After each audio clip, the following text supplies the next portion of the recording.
Assalamualaikum warahmatullahi wabarakatuh. Innal hamdalillah nahmaduhu wa nasta'inuhu wa nastaghfir wa na'udzu billahi min shururi anfusina wa min sayyiati a'malina may yahdihillahu fala mudilla lahu wa may yudlil fala hadiya lahu. Asyhadu an la ilaha illallah wa asyhadu anna Muhammadan abduhu wa rasuluhu amma ba'd. Bersyukur kepada Allah dan tak lupa juga berselawat kepada Nabi besar kita, yakni Nabi Allah Muhammad SAW. Allahumma sholli ala sayyidina Muhammad. Kami dari kelompok 7 untuk memaparkan video kami dan memaparkan sedikit materi kami, yaitu tentang nusyuz dan zikr dan hakamain. Saya sebagai pemateri pertama untuk membawakan pengertian nusyuz. Nah, nusyuz menurut bahasa berasal dari bahasa Arab, diambil dari kata nasyaza yang zuzu nusyuzan, yang berarti tinggi atau timbul ke permukaan. Nusyuz juga berarti perempuan yang durhaka kepada suaminya. Nusyuz menurut Ahmad Warkon adalah suatu yang menonjol dalam atau suatu dalam tempatnya.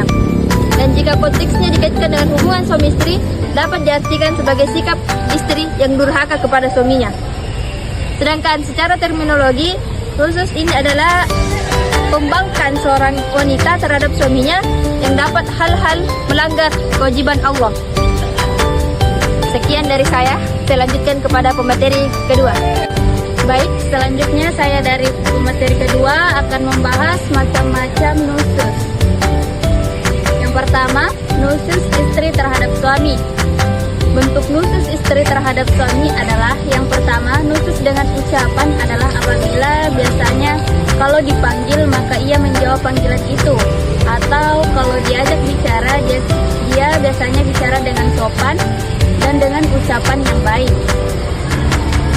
Tetapi kemudian dia berubah apabila dipanggil maka ia tidak mau lagi menjawab, atau kalau diajak bicara ia acuh, tidak peduli atau cuek. Yang kedua, nusyuz dengan perbuatan adalah apabila biasanya kalau diajak tidur maka ia menyambut dengan senyum dan berseri, tapi kemudian berubah menjadi enggan menolak dengan wajah, tapi kemudian berubah menjadi enggan menolak dengan wajah yang kecut.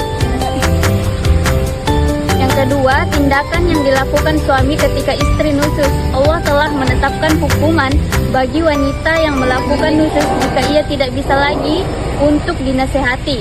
Hal ini berdasarkan firman Allah Subhanahu wa taala dalam Quran surah An-Nisa ayat 4, yaitu wanita-wanita yang kamu khawatirkan nusyuz, maka nasihatilah mereka dan pisahkan mereka di tempat tidur mereka, dan pangkulah mereka. Kemudian jika mereka menaatimu, maka janganlah kamu mencari-cari jalan untuk menyusahkannya. Sesungguhnya Allah Maha Tinggi lagi Maha Besar.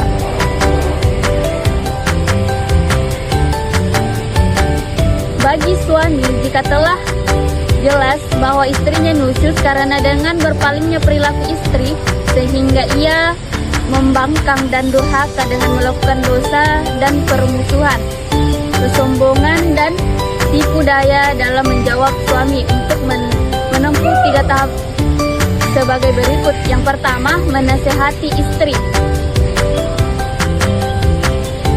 Dan perempuan yang kamu khawatirkan nusyuz, maka nasihatilah mereka. Ayat ini merupakan tuntutan kepada suami untuk memberikan nasihat kepada istri agar ia pada Allah dan takut kepadanya, serta menyingkat tentang kewajiban istri untuk taat kepada suaminya. Selanjutnya, berpisah tempat tidur. Al-Hujurat maksudnya berpisah dari tempat tidur, yaitu suami tidak tidur bersama istrinya, memalingkan punggungnya dan tidak bersetubuh dengannya. Yang ketiga, memukul. Jika dengan berpisah belum berhasil, maka bagi suami berdasarkan Al-Quran diperintahkan untuk memukul istrinya. Pemukulan ini tidak wajib menurut syariat, juga tidak baik untuk dilakukan. Hanya saja ini merupakan cara terakhir bagi laki-laki setelah ia tidak mampu menundukkan istrinya. Selanjutnya,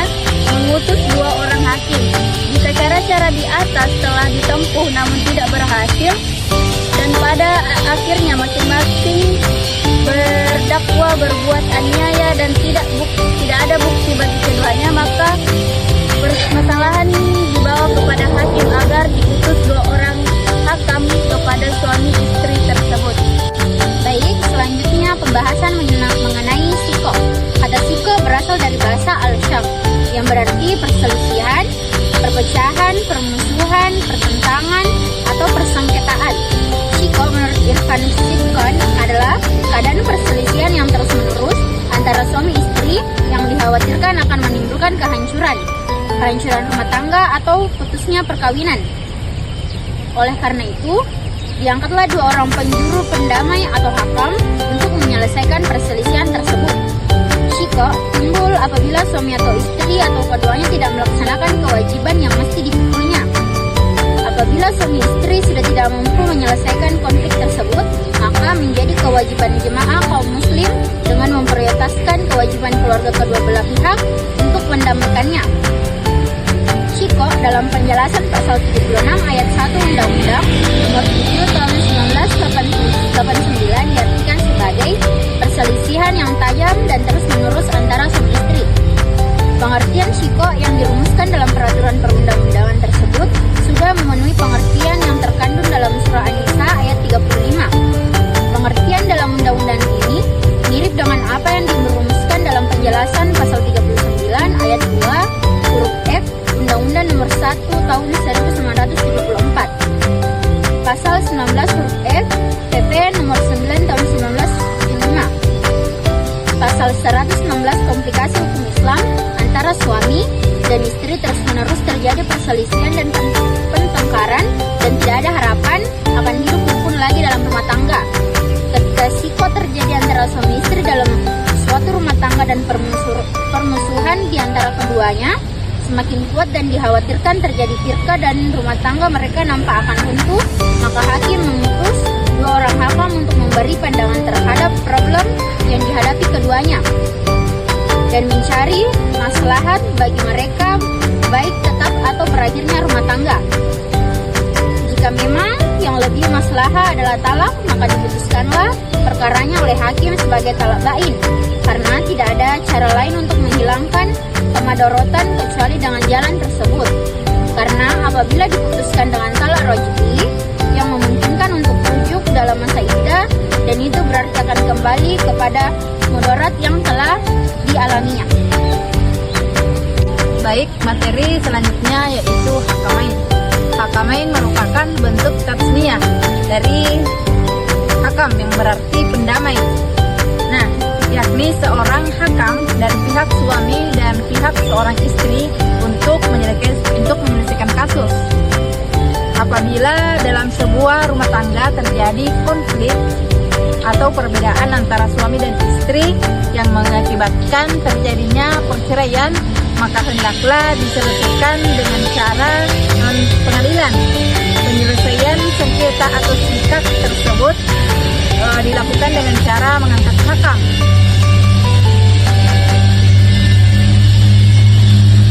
Baik, jadi hakam itu merupakan orang penengah, yaitu pihak dari perempuan dan pihak dari lelaki, yakni pihak dari suami istri yang mampu meredakan masalah rumah tangga, yang menjadi penengah-penengah di antara kasus, di antara terjadinya nusus atau sikok di antara rumah tangga ini.